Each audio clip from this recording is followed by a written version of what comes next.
ప్రియా సహోదరి సహోదరులారా, మన ప్రభును రక్షకుని యేసుక్రీస్తు నామమున మీ అందరికీ శుభాభివందనాలు తెలియపరుస్తూ ఉన్నాము. ఈరోజు దేవుని యొక్క సందేశాన్ని విందాం. నీ సొంత కలకత్తాను కనుగొనము అనే దాని గురించి కొన్ని సత్యాలను మనం తెలుసుకుందాం. మార్కు సువార్త 5వ అధ్యాయము 19వ వచనములో, నీవు నీ ఇంటి వారి వద్దకు వెళ్ళి ప్రభువు నీ యందు కనికరపడి నీకు చేసిన కార్యములన్నిటినీ వారికి తెలియచెప్పమనెను. ప్రియా సహోదరి సహోదరుడా, నీ సొంత కలకత్తాను కనుగొనము.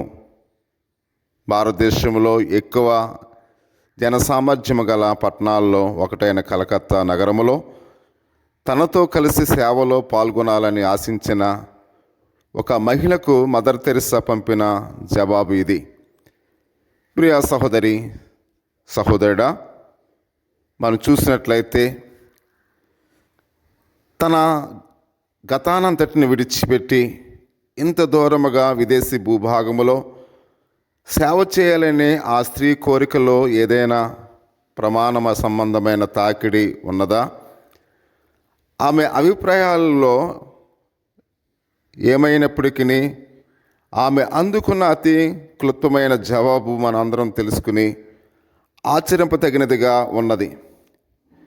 ప్రియా సహోదరి సహోదరుడా, ఇది కొరింథీలో ఉన్న సంఘానికి పౌలు ఇచ్చిన వర్తమానం యొక్క సారాంశమైనట్లుగా మనం చూస్తూ ఉన్నాం.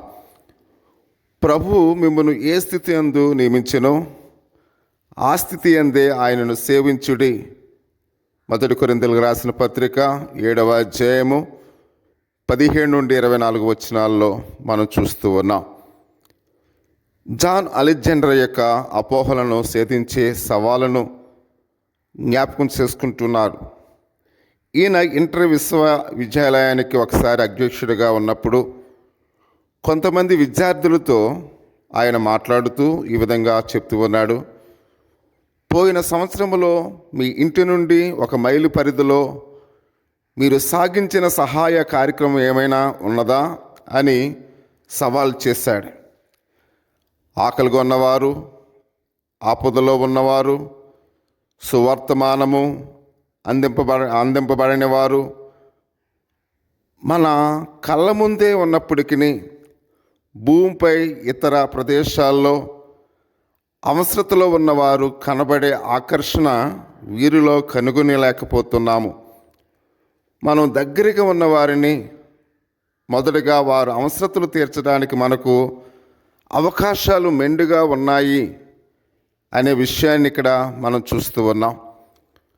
ప్రియా సహోదరి సహోదరులారా, నేటి దినాల్లో ప్రజలు ఎక్కడో ఏదో అపాయం జరిగింది, సుదూర ప్రాంతాల్లో ఎవరు అవసరతలో ఉన్నారు, వారికి సహాయం చేయాలి అని కొంత ధనాన్ని సమకూర్చి అంత దూరం పంపించడానికి వాళ్ళు ఎంతో ఆకర్షణీయంగా వాళ్ళకి కనపడుతూ ఉంటారు. ఈ విధంగా సహాయం చేయటం మంచిదే, కానీ ముందు నీ గ్రామంలో ఎవరు అవసరాల్లో ఉన్నారు, నీ గ్రామంలో ఎవరు పేదరికంలో ఉన్నారు, మొదటిగా నీ గ్రామంలో ఉన్న వారికి నువ్వు సహాయం చేయలేని యొక్క మనసు నీకు ఎందుకు ఉండలేదు? సుదూర ప్రాంతాల్లో ఉన్న వారిపై ఉన్న ఆకర్షణ నీ పక్క వాళ్ళు పేదవారిగా ఉన్నప్పుడు, నీ గ్రామంలో ఆకలితో అలమటిస్తున్నప్పుడు వారికి నువ్వెందుకు సహాయం చేయలేకపోతున్నావు? వారికి ఎందుకు నీకు వారు ఆకర్షణీయంగా కనపడట్లేదని జాన్ అలెగ్జాండర్ యొక్క సారాంశాన్ని మనం చూస్తూ ఉన్నాం. ఆయన అంటూ ఉన్నాడు, మొదటగా నీ గ్రామాన్ని కాపాడుకో, మొదటగా నీ గ్రామంలో ఉన్న పేదవాళ్ళని రక్షించు, మొదటగా నీ యొక్క గ్రామంలో ఉన్న పేదవారికి ఆకలి తీర్చు.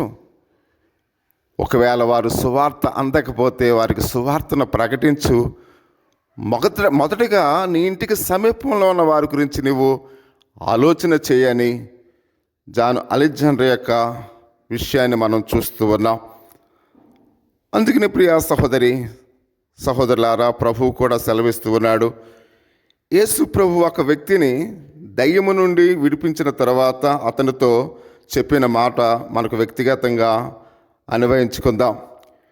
నీవు నీ ఇంటి వారి యొద్దకు వెళ్ళి ప్రభువుని యందు కనికరపడి నీకు చేసిన కార్యములన్నిటినీ వారికి చెప్పుము అని మార్కు సువార్త 5వ అధ్యాయము 19వ వచనంలో మనం చూస్తూ ఉన్నాం.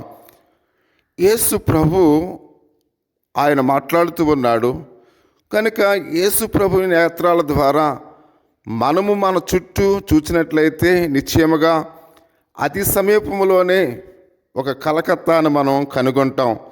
అంటే దీని మాట అర్థం ఏంటంటే దూర ప్రాంతాల్లో మనం సహాయం చేయాలనే ఆలోచన మంచిదైనప్పుడు కూడా నీ గ్రామం వారికి నువ్వు సహాయం చేయలేనప్పుడు నువ్వు అంత దూరం సహాయం ఏదో మెప్పు కోసం చేయటం కాదు, కానీ ప్రేమతో నీ గ్రామాన్ని ప్రేమించు, నీ పక్కవారికి సహాయం చేయి అని ఈ వాక్య సారాంశాన్ని ప్రభువు మాటల ద్వారా, పౌలు గారి మాటల ద్వారా, మదర్ తెరిసా మాటల ద్వారా, జాన్ అలెగ్జాండర్ యొక్క మాటల ద్వారా ఈ ఉదయకాల సమయంలో మనం తెలుసుకుంటూ ఉన్నాం.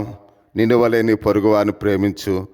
ఈ కొద్ది మాటలు దేవుడు దీవించి ఆశ్రయింపచేయునుగాక. ఆమేన్. సేవా ప్రాంతము నీకున్నంత దూరములో లేదు, కానీ నీ ఇంటికి సమీపములోనే ఉన్నది అని అతి ప్రాముఖ్యమైన మాట మనం వింటున్నాం. దేవుడు ఈ కొద్ది మాటలు దీవించును.